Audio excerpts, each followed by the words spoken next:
Señor Shigemitsu Tanaka, copresidente de Nihon Hidankyo, Premio Nobel de la Paz 2024. Señor Carlos Umaña, presidente de la Asociación Internacional de Médicos para la Prevención de la Guerra Nuclear y directivo también de la Campaña Internacional para la Abolición de las Armas Nucleares, ICAN, Premio Nobel de la Paz 2017. Tenemos, por tanto, el enorme privilegio de tener a dos representantes de dos premios Nobel de la Paz muy recientes. Y, señor ministro, que aunque no ha venido, le doy ante ustedes también la bienvenida ahora cuando llegue, va a llegar un poquito más tarde. Y también quiero hacer una mención especial a Francisca Majó, que nos ha ayudado a organizar este desayuno con tanto cariño. Y, por supuesto, autoridades, consocias y consocios, amigos, amigas. Solo unas palabras brevísimas para dar la bienvenida a todos ustedes y muy especialmente a nuestros dos amigos, al señor Tanaka y al señor Umaña, al Ateneo de Madrid y en particular esta sala de 1884 en la que, como ellos hoy, han hablado a España y al mundo personalidades de la altura del profesor Albert Einstein, por ejemplo, o la profesora Marie Curie, entre otras muchísimas personalidades ilustrísimas, tanto nacionales como internacionales. El momento, obviamente, no puede ser más oportuno para coger este desayuno, algo tardío, pero un desayuno en definitiva.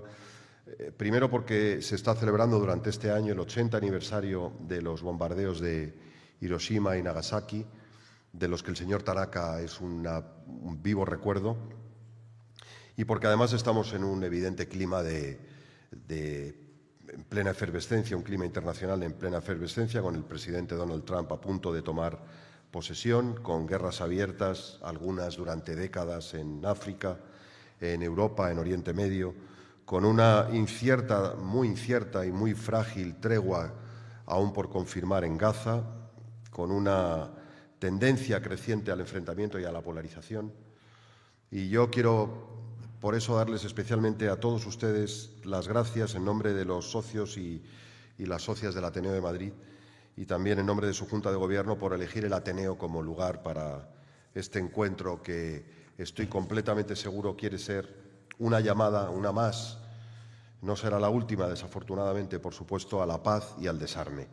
Como afirman ustedes con mucha frecuencia, la solución a la barbarie de la guerra nuclear no puede ser, como es hoy, el incremento del arsenal y del potencial nuclear, sino que debe ser, como defienden nuestros dos premios Nobel o representantes de dos premios Nobel, sino que tiene que ser su supresión.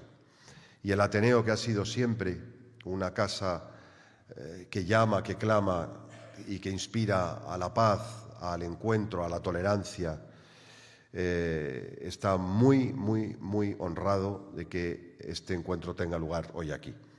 El Ateneo ha sido siempre así, es hoy también así y tienen mi compromiso y el compromiso de la Junta de Gobierno de que seguirá siéndolo mientras dependa de nosotros.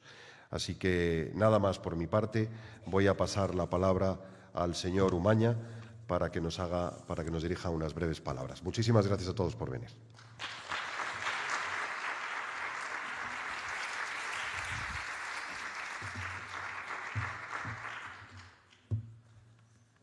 Buenos días, muchísimas gracias. Estoy muy complacido. Es para mí un gran honor y un placer volver aquí al Ateneo. Es la tercera vez que vuelvo aquí a vuestra casa.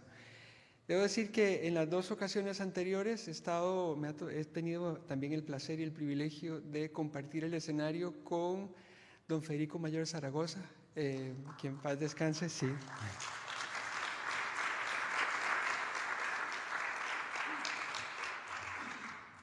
Don Federico, quien fue, entre muchas otras cosas, secretario general de la UNESCO, muy generoso, un gran promotor de la paz y de estar con nosotros hoy, estaría también aquí con nosotros.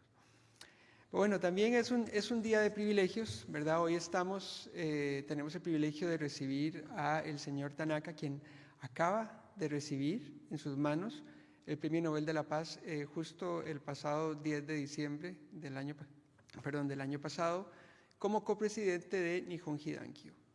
Esa es una visita que es organizada también por el Consejo Japonés de Sobrevivientes de las Bombas atómicas y de hidrógeno, Gensukyo. Y bueno, y como dijo el señor presidente, hoy hablo en representación de dos organizaciones.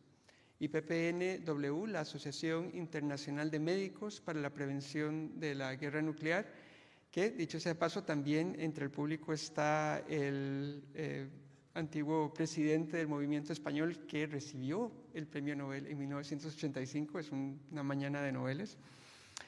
Y bueno, también soy miembro directivo de ICANN, que es la Campaña Internacional para la Abolición de las Armas Nucleares. ICANN es ahora una coalición de 700 o de más de 700 organizaciones en más de 100 países. Cabe decir que el rol de los sobrevivientes y de organizaciones como Gensukyo y Nihon Hidankyo ha sido central en la consecución de nuestros objetivos. Y a nuestra coalición, a ICANN, se nos otorgó el Premio Nobel de la Paz en 2017 por dos razones. Por concienciar sobre las consecuencias humanitarias de las armas nucleares y por nuestros esfuerzos revolucionarios en conseguir una prohibición de dichas armas a través de un tratado. Es el Tratado sobre la Prohibición de las Armas Nucleares, que en castellano lo conocemos como el TEPAN. Y bueno, brevemente os explico ambas cosas. La vida sobre la Tierra enfrenta dos amenazas existenciales: la crisis climática y las armas nucleares. Las armas nucleares se denominan armas de destrucción masiva porque no discriminan entre blancos, militares y civiles y destruyen todo a su paso. Sin embargo, un arma nuclear es el arma más destructiva jamás creada y por mucho. Tiene una destrucción que abarca no solo una gran cantidad de espacio, sino que también se prolonga en el tiempo y a través de varias generaciones. Y actualmente los arsenales que entre los 9 países se tienen son capaces de destruir el mundo tal y como lo conocemos. Una sola arma nuclear táctica de una potencia de unos 100 kilotones, es decir, de unas 5 a 6 veces la detonada en Hiroshima y Nagasaki, si es detonada en una gran ciudad, podría matar instantáneamente a cientos de miles de personas y herir a muchísimas más.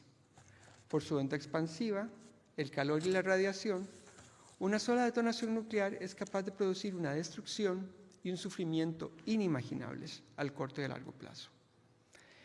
Cuando hablamos de los heridos y de quienes sufren la radiación, en el corto plazo hablamos del síndrome de irradiación aguda, que puede ser algo extremadamente doloroso porque causa la degradación de los sistemas y órganos vitales del cuerpo de sus víctimas.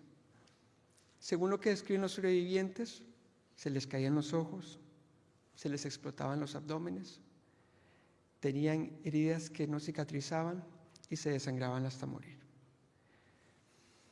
Las víctimas de este atroz padecimiento, los civiles no combatientes son las mujeres, los adultos mayores, los niños, sufrirán su agonía solos, porque sin ninguna asistencia médica, porque por la radiación y la destrucción de la infraestructura no hay posibilidad de atención de primera respuesta de parte de ningún país en el mundo. Aquí no hay Cruz Roja ni Media Luna Roja que valgan. Eso es en el corto plazo. En el largo plazo hablamos de los efectos de la radiación crónica, que incluyen cánceres, problemas de sanación, del sistema inmunitario, defectos congénitos y el aumento de la incidencia de cánceres. Pero esto es una detonación. Si hablamos de una guerra nuclear a gran escala, no estamos hablando de una o dos detonaciones. Estamos hablando de varias bombas nucleares en muchas ciudades.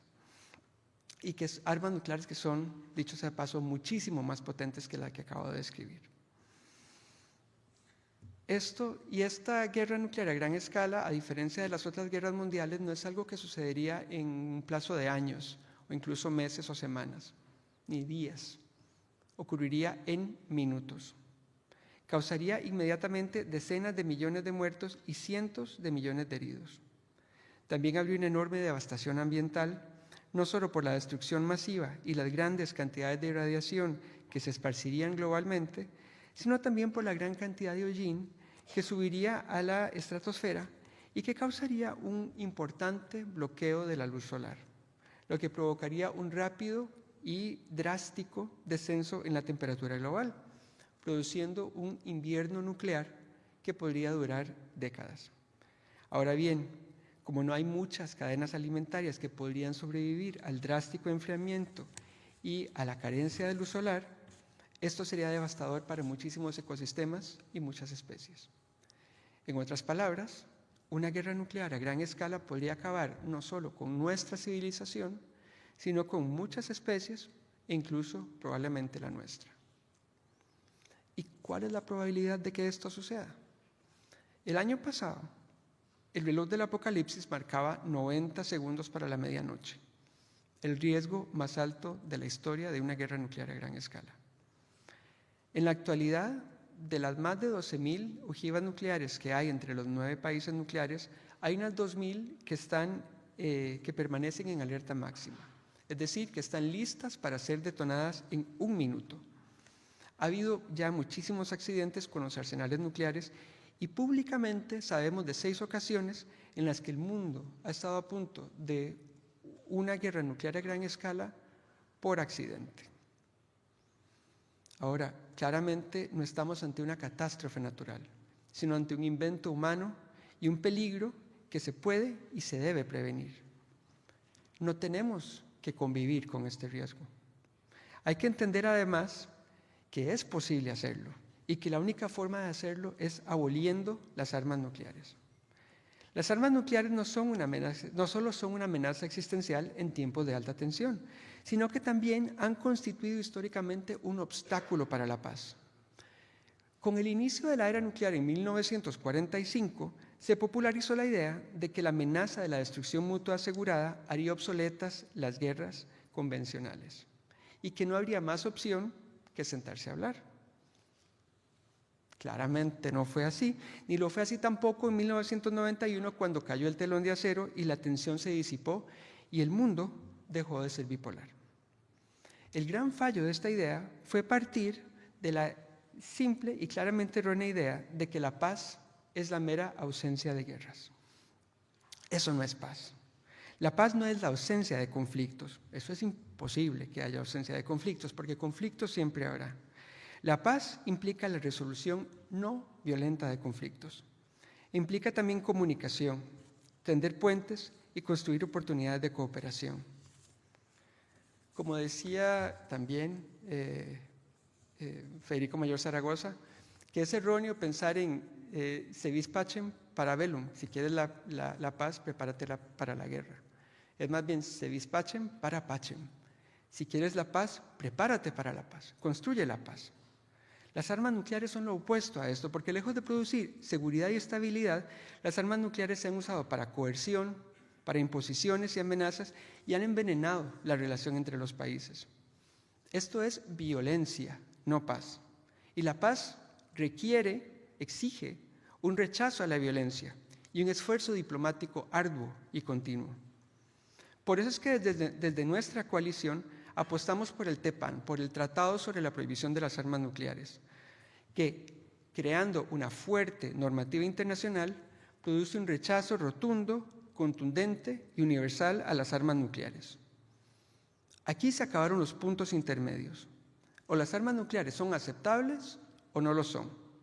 Un país que no firme este tratado, como España actualmente, está manifestando que está de acuerdo con las armas nucleares y todo lo que implican. Y si un país, como España, con una alta cultura democrática, no es capaz de rechazar el uso de las armas nucleares en su nombre, ¿quién puede hacerlo? Ahora bien, además de la estigmatización de hacer que las armas nucleares sean concebidas como el peor mal de todos, el TPAN también construye multilateralismo, fomenta la cooperación internacional y fortalece el imperio de la ley. Es decir, que las relaciones entre las personas y los países sean por las leyes y no por la fuerza. O es el fin de las armas nucleares o es nuestro fin. No existen las armas correctas, las manos correctas para las armas incorrectas. La abolición de las armas nucleares debe ser un compromiso real de la más alta prioridad de parte de toda la comunidad internacional y es la única opción que es compatible con el futuro.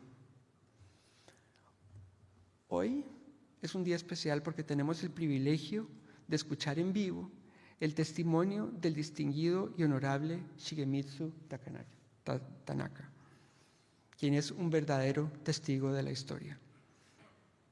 Que su estremecedora historia nos abra los ojos sobre el riesgo latente en el que estamos, el riesgo de lo que él sufrió y de lo que mucha gente aún sigue sufriendo, se podría repetir, pero esta vez a una escala muchísimo más grande. Muchas gracias.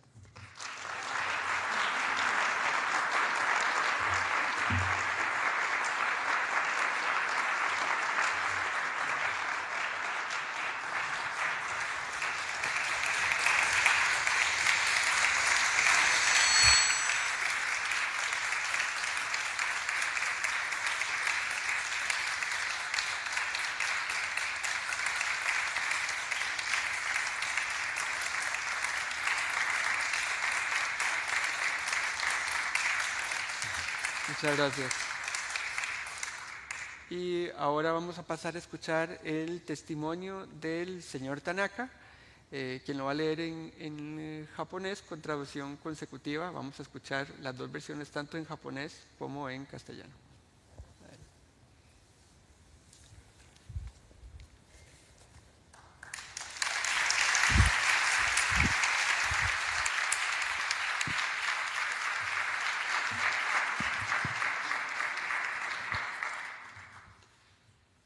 皆さん、こんにちは。 Buenos días. 私は日本海の被爆地、長崎から参りました田中重光と申します。このような機会を作っていただき、心より感謝いたします。 Buenos días. Soy Shigemitsu Tanaka. Vengo de Nagasaki, donde cayó la bomba atómica. Muchísimas gracias por recibirme aquí en la Casa del Ateneo. 1945年8月9日、私は4歳で6人家族でした。爆心地から約 6km 離れた時津村に住んでいました。父は春に召集され、佐世保近くの海兵団に入隊していました。 En 9 de agosto de 1945 yo tenía 4 años. En ese momento vivía con 6 miembros de mi familia en la aldea de Togitsu, ubicada a unos 6 kilómetros del epicentro de la explosión. En la primavera de ese año, mi padre se alistó en la unidad de la Marina estacionada cerca de la ciudad de Sasebo. 私は庭先の柿の木の下で祖父と弟と遊んでいました。私がじいちゃん、飛行機の音のするばいと言った途端、長崎の空がピカッと真っ白く光り、爆発音が轟き、爆風が吹いてきました。私はびっくりして、前の山に爆弾がと叫びながら、母のいる方へ走ってきました。家のガラスは破れ、障子や襖まで吹き飛ばされていました。 Aquel día yo estaba jugando con mi abuelo y con mi hermano menor bajo un árbol de caqui en nuestro jardín. Tan pronto como dije, abuelo, escucho el ruido de un avión. En ese momento vi un destello blanco deslumbrante en el cielo sobre Nagasaki y escuché un estruendo ensordecedor. De repente fuimos golpeados por una poderosa onda expansiva de una gran explosión. Me asusté mucho y corrí hacia mi madre gritando, «¡Ha caído una bomba en la montaña del frente!». Todos los cristales de las ventanas de la casa se rompieron en pedazos y las puertas correderas fueron arrancadas por la fuerza del impacto. 翌日から母は村からの要請で近くの学校に運ばれてきた被爆者の看護の手伝いに駆り出されました。教室には子どもから大人までが寝かされ、ほとんどが重症者の男女の区別もつからず、うめき声と異様な匂いが漂い、これが人間だろうかと思ったそうです。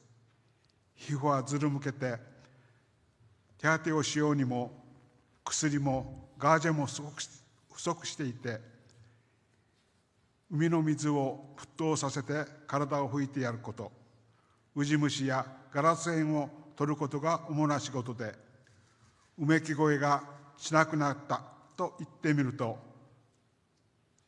もう死んでいる、その連続で地獄のようであったと話していました。A partir del día siguiente, las autoridades de la aldea se movilizaron y mi madre fue requerida para auxiliar a los heridos que habían sido llevados a una escuela primaria cercana.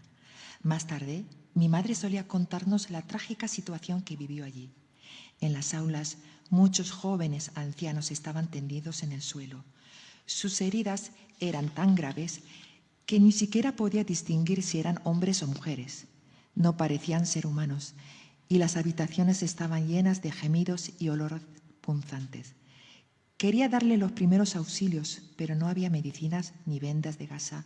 Todo lo que podía hacer era limpiar sus cuerpos con toallas mojadas en el agua salada del mar hervida y quitar los gusanos y fragmentos de vidrios clavados en sus cuerpos. Cuando ya no les oía gemir, corría a su ayuda, pero ya se habían muerto. Y así sucesivamente ocurría todos los días. Solía decirnos mi madre, aquello era como el vivo retrato del infierno. 8月11日、母と兄、弟は爆心近くに住んでいた母の知人の安否を確かめに行きましたが、探し出すことができず帰ってきました。2、3日後に3人とも下痢に悩まされ、母は両足に吹き出物ができ、これは原爆傘と言われていました。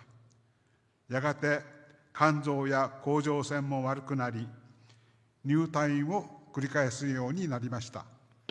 El 11 de agosto, mi madre y mis hermanos fueron a la ciudad en busca del paradero de sus amigos y conocidos que vivían cerca de la zona cero, pero regresaron a casa sin encontrarlos. Al cabo de unos días, todos empezaron a tener síntomas de diarrea. Aparecieron erupciones en ambas piernas de mi madre. Fueron descritas como sarna de bomba atómica. En sus últimos años de vida, mi madre sufrió enfermedades hepáticas y tiroideas y fue hospitalizada en repetidas ocasiones para recibir tratamiento. 父は救護隊として爆心地近くの遺体収容や瓦礫の後片付けを作業をし、8月末に帰ってきましたが、いつも体がだるいだるいと言っていました。Como miembro del equipo militar de rescate, mi padre se encargó de retirar los cadáveres y despejar los escombros cerca de la zona cero. Regresaba a casa muy a menudo comentando, a finales de agosto, me siento agotado, algo me pasa en el cuerpo. 父は軍隊から帰った父は母に暴力を振るうようになり、母は何度か家出をしましたが、小さな子供たちがいるからと我慢しなさいと説得されて帰ってきました。Después de ser dado de baja del ejército, mi padre se volvió muy iracundo y violento con mi madre. Ella, incapaz de soportar más el maltrato, huyó de la casa en varias ocasiones, pero siempre acababan de convencerla de que regresara con el pretexto de que sus hijos eran todavía pequeños. そんな夫婦でも母は妊娠をしました。妊娠をしたとき、母はこの子は産みたくないと思って石を抱いて水風呂に入り流産しようとしましたが、子どもの生命力が勝り、1948年妹が生まれました。現在長崎の被災協被爆二世の会で活動をしています。A pesar de tener una relación turbulenta, mi madre se volvió a quedar embarazada.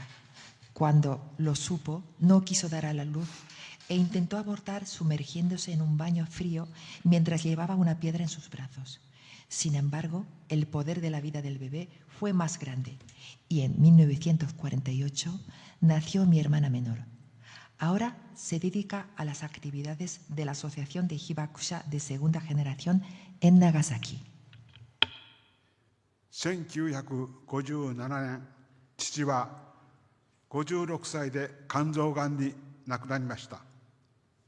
家族の収入がなくなり、私はアルバイトをしながら高校を卒業し、国鉄に就職しました。Mi padre murió de cáncer de hígado en 1957, a los 56 años, dejando a la familia sin ingresos.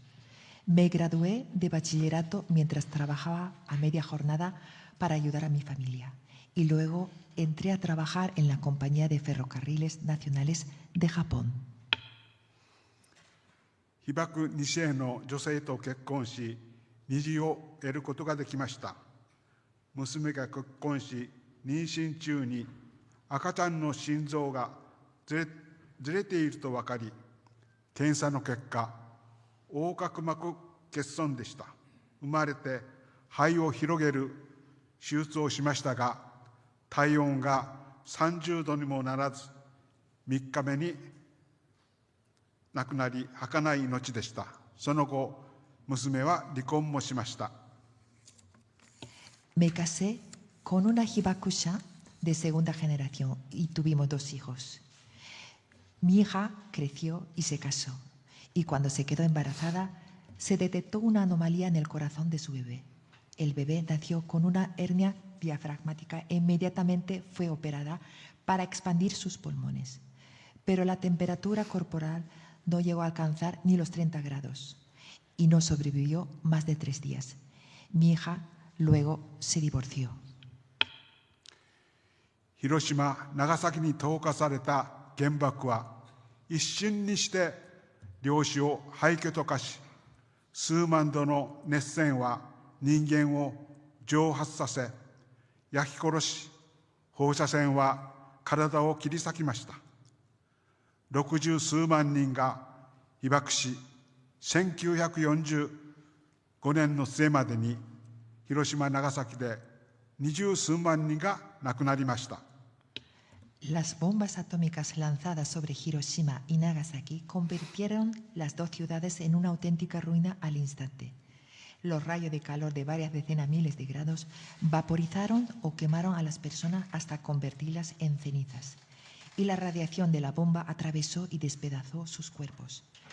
En las 2 ciudades, en total, más de 600.000 personas estuvieron expuestas a la radiación de la bomba atómica y unas 200.000 personas entre Nagasaki y Hiroshima murieron a finales de 1945.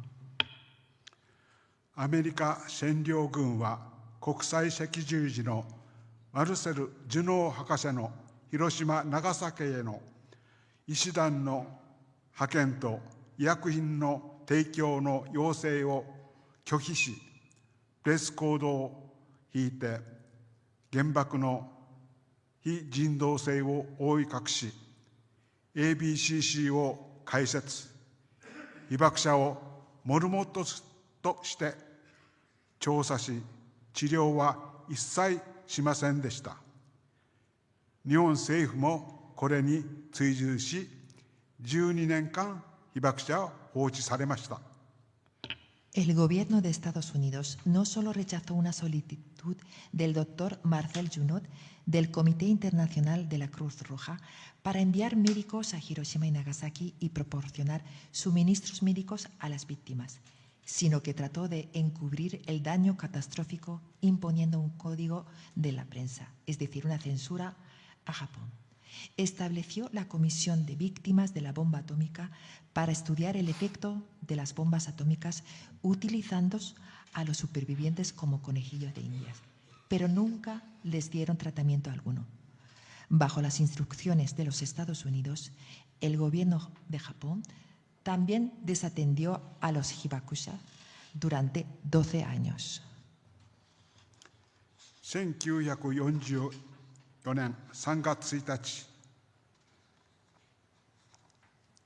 ビキニでのアメリカの水爆実験を機に原水爆実験廃止、原水爆反対の運動が始まり、この運動に励まされ大会に参加した被爆者によって1956年8月10日、日本原水爆被害者団体協議会、通称日本被団協が結成されました。Hubo un punto de inflexión a pesar de todo. En 1954, el 1 de marzo, una prueba de bomba de hidrógeno de Estados Unidos en el atolón de Bikini desencadenó un movimiento ciudadano contra las bombas atómicas y de hidrógeno y a sus respectivas pruebas. Alentados por este movimiento, los supervivientes de la bomba atómica que participaron en la conferencia formaron la Confederación Japonesa de Organizaciones de Víctimas de las Bombas Atómicas y de Hidrógeno, es decir, Nihon Hidankyo, el 10 de agosto de 1956. 結成宣言で自らを救うとともに、私たちの体験を通して人類の危機を救おうと決意し、核兵器の廃絶と原爆被害に対する国の保障を求めて立ち上がりました。その結果、2つの国内法を勝ち取ることができ、国の内外で被爆の実相を語り、2021年1月、核兵器禁止条約が発効し、現在73カ国が加盟しています。En su declaración fundacional, Nihon Hidankyo expresó su determinación de salvar a la humanidad de su crisis a través de las lecciones aprendidas de nuestras experiencias y al mismo tiempo salvarnos a nosotros mismos. Y se alzaron para exigir la abolición de las armas nucleares y para exigir las compensaciones y la indemnización estatal por los daños y perjuicios de la bomba atómica. Como resultado, consiguieron que sacaran adelante 2 leyes nacionales para ayudar a los hibakusha. Nihon Hidankyo se ha pronunciado sobre la realidad de los bombardeos atómicos tanto dentro de Japón como a nivel internacional. Y en enero de 2021 entró en vigor el Tratado sobre la Prohibición de las Armas Nucleares, al que se han adherido y ratificado 73 estados. 日本被団協が2024年ノーベル平和賞を受賞しました。日本被団協が68年間草の根運動を展開し、核兵器が二度と使用されるのではいけないことを証言を通して訴えてきたことが受領の理由です。こうした活動に核兵器の使用は許されないという核のタブーを作り、80年近くまでに核兵器が使用されなかったことを私たちは本当に心から嬉しく思っております。Nihon Hidankyo recibió el Premio Nobel de la Paz en 2024 por sus 68 años de labor a nivel de movimiento popular, en los que ha testificado y ha dado voz a las experiencias de los hibakusha, además de hacer un llamamiento al mundo para evitar el uso en el futuro armas nucleares. Estamos muy satisfechos de que nuestra actividad haya contribuido a crear un tabú nuclear para evitar el uso de armas nucleares durante casi 80 años. しかし今、日本被団協にノーベル平和賞が贈られたのは、核のタブーが破られ、核兵器が使用されるのではないかという危機的な状況にあるからです。核保有国のロシアやウクライナを侵略し、核兵器を使うぞと威嚇を繰り返しています。また、イスラエルはパレスチナのガザ地区で住民を殺戮し、閣僚が核兵器の使用も選択肢の一つだと公言しています。ノーベル委員会は人類の歴史のこの瞬間に、核兵器はどのようなものであるかを再認識している必要があると語っています。今、被爆者の証言が世界から求められています。Sin embargo, el hecho de que el Premio Nobel de la Paz haya sido otorgado a Nihon Hidankyo significa que este tabú nuclear está siendo amenazado y existe un peligro inminente de un posible uso de armas nucleares en cualquier momento.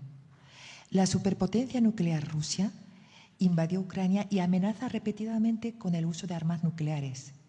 Israel, durante la matanza masiva en Gaza, uno de los miembros del gabinete del gobierno israelí recomendó el uso de armas nucleares como una de las opciones.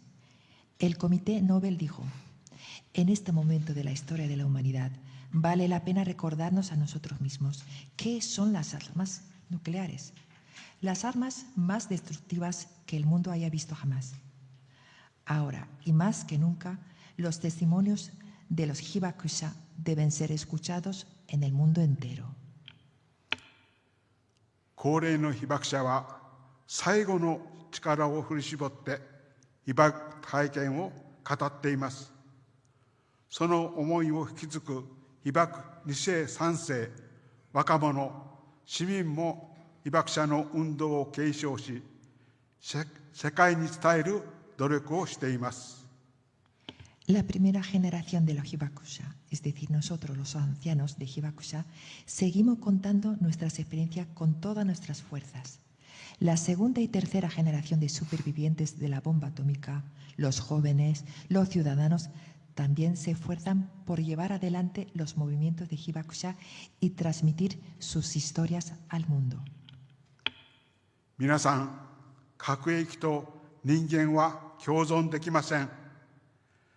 核兵器は絶滅だけを目的とした悪魔の兵器なのです。廃絶しかありません。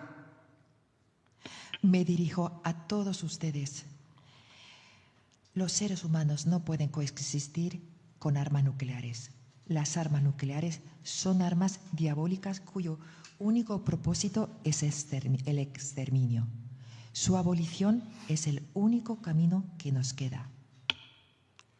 地球上の市民の一人一人が自分自身のことと考え、人類が核兵器で自滅することのないよう、核兵器も戦争もない世界を求めて共に頑張りましょう。ありがとうございました。Todos y cada uno de los ciudadanos de la Tierra deben pensar en esta cuestión como si fuera la suya. Luchemos, trabajemos y juntos para lograr un mundo libre de las armas nucleares y de las guerras, para que la humanidad no se destruya a sí mismo con estas aterradoras armas nucleares. Muchísimas gracias.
Arigato gozaimasu, Tanaka-san. Muchísimas gracias, señor Tanaka, por ese testimonio tan aleccionador. Es definitivamente un premio Nobel no solamente muy importante, muy bien merecido, sino también muy oportuno, ¿verdad? Hay que reconocer que la labor de estos sobrevivientes de revivir públicamente todas sus experiencias, de enfrentarse a su tragedia, a sus fantasmas, una y otra vez para generar conciencia, es una labor mucho más que loable.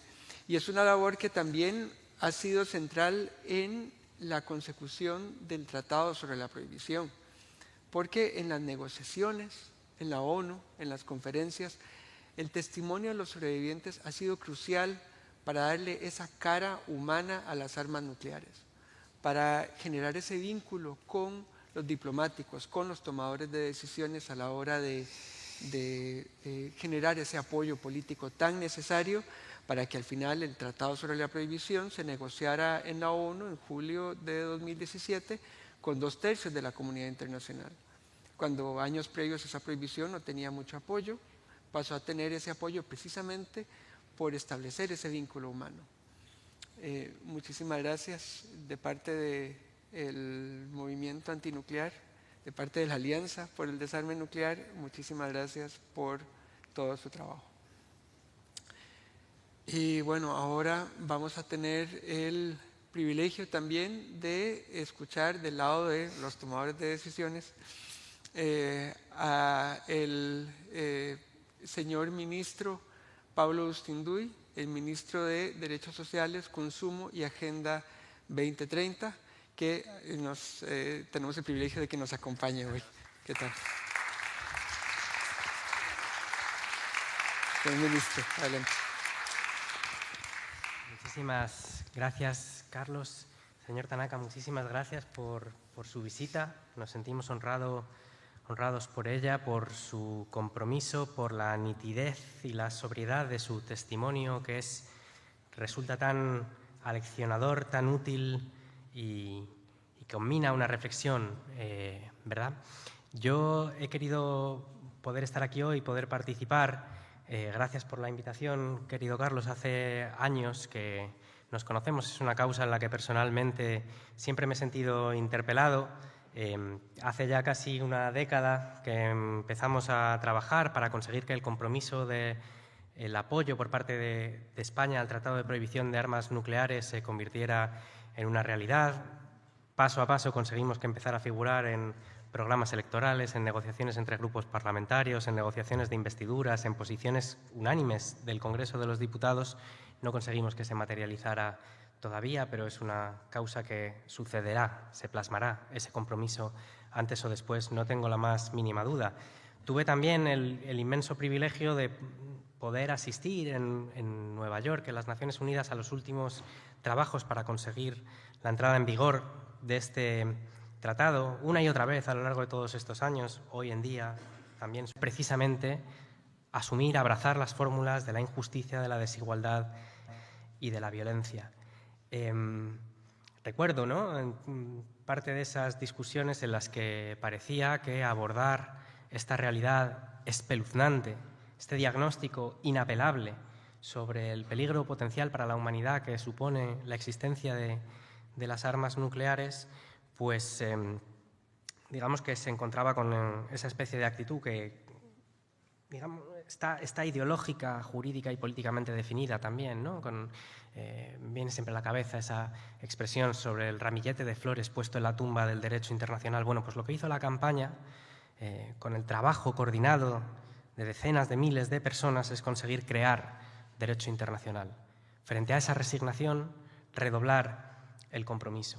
Y creo que esto es algo particularmente importante en un mundo donde precisamente, con todas sus limitaciones, con todas sus contradicciones, el legado de las tragedias de la posguerra, que no eran otras que ese sistema multilateral, con todas sus limitaciones y contradicciones, repito, que un mínimo marco para abordar desde el derecho internacional la gestión de los conflictos, pues no solo está siendo puesto en cuestión abiertamente, sino directamente vaciado y violentado. Y pareciera que esa es la dirección que sigue el mundo y a la que hay que adaptarse. Yo creo que el testimonio del señor Tanaka hoy, la labor impagable de organizaciones como la campaña, sirve justo para lo contrario. Sirve justo para asumir que, precisamente por la magnitud acrecentada de los retos y los desafíos que enfrentamos, precisamente porque esa asimetría entre las necesidades que enfrenta la humanidad y sus capacidades de actuación en conjunto, sea con la crisis climática, sea con la multiplicación de conflictos, sea con la realidad de las armas nucleares, requiere más que nunca, que se articule, que se vehicule, que se levante la bandera de la resolución pacífica de los conflictos, de la reconstrucción de un orden internacional justo y digno de ese nombre, y sencillamente de aquello que el otro día, recordando precisamente el legado del gran Federico Mayor Zaragoza, en un artículo en el que citaba a otro grande, Ernesto Sábato, que hablaba de el sentido de un compromiso que nos coloca por encima de la fatalidad de la historia, ¿no? En estos días se ha hablado mucho también, y creo que es una de las dinámicas de la lógica política del tiempo en el que vivimos, que ese modelo más o menos recibido de la Ilustración, según el cual la racionalidad, la conversación pública, el peso de los argumentos, de las razones, inevitablemente conduciría a un despertar, a una toma de conciencia, ¿no?, al asentamiento de un consenso sobre aquellas cuestiones que son de sentido común y que nos interpelan a todos como humanidad, ha dejado de funcionar, si es que en algún momento funcionó. Pero es igual, precisamente, porque esos retos y esas amenazas se multiplican, es el momento de pelear con más fuerza que nunca, de no dar un solo paso atrás en la defensa de los valores, de los principios, de las realidades esenciales, básicas de la humanidad para lograr una vida en paz, una vida con justicia y una vida que merezca la pena ser vivida, porque además va de la mano la erosión de esos paradigmas heredados de la posguerra para hacer imposible que volviera a suceder nunca jamás aquello que vivió la generación del señor Tanaka, siempre va de la mano de otras cosas. Las otras grandes conquistas sociales que se produjeron como parte del proceso de reconstrucción de la posguerra, específicamente en Europa, el estado del bienestar, el constitucionalismo social, también va en erosión en ese sentido. El otro día leía un artículo, no sé hasta qué punto era un reflejo fiel de lo que había dicho el secretario general de la OTAN, pero el resumen que hacían en el titular era: Europa debe repensar su gasto social para poder afrontar el incremento del gasto militar que exigen los tiempos. No siempre va de la mano una cosa y la otra.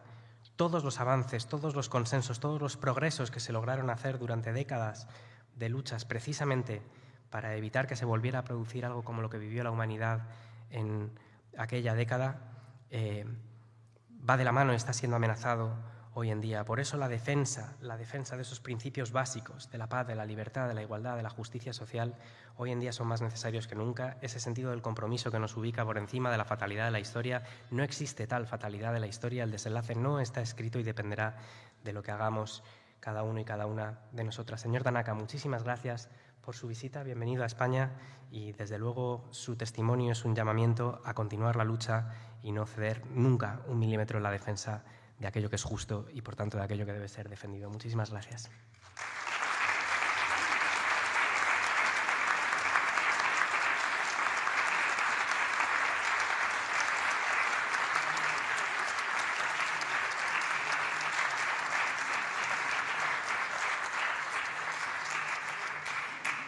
Sí, muchísimas gracias, señor ministro, también por su compromiso personal a lo largo de los años con esta causa y por ser un aliado también del desarme nuclear.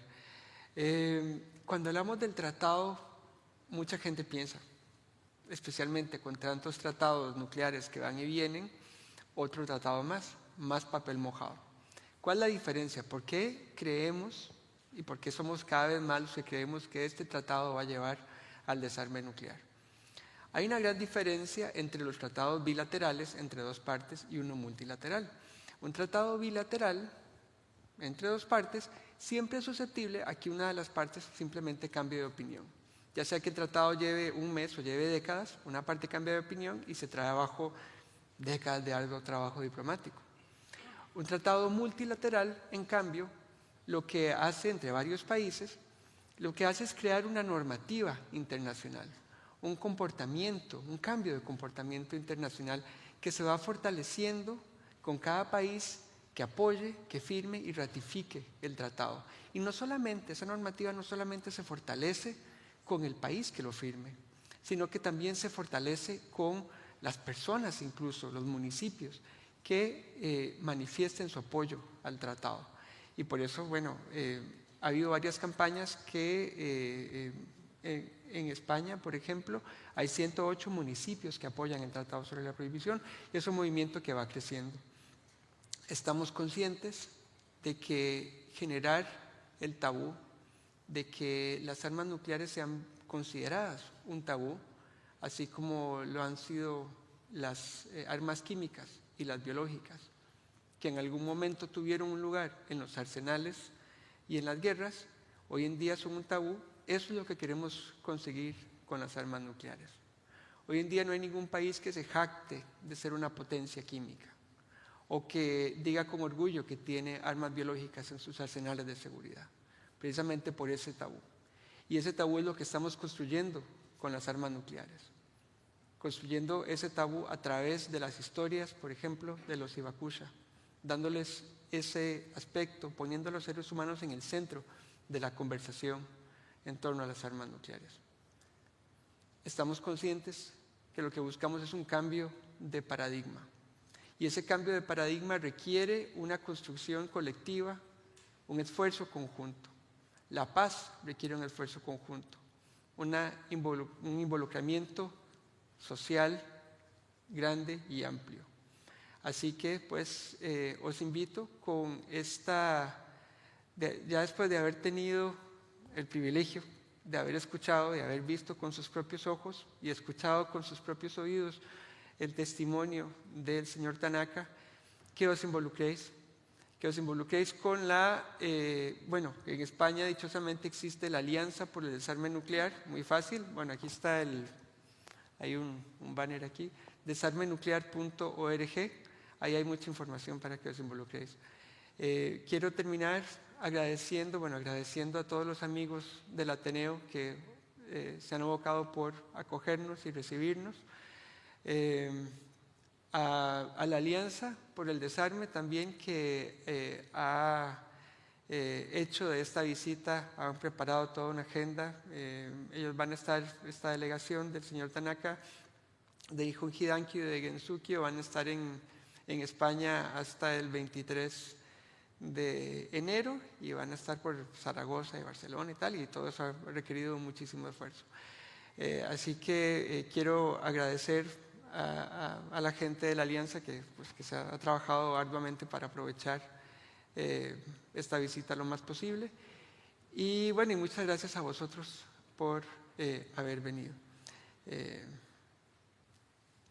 Muchas gracias.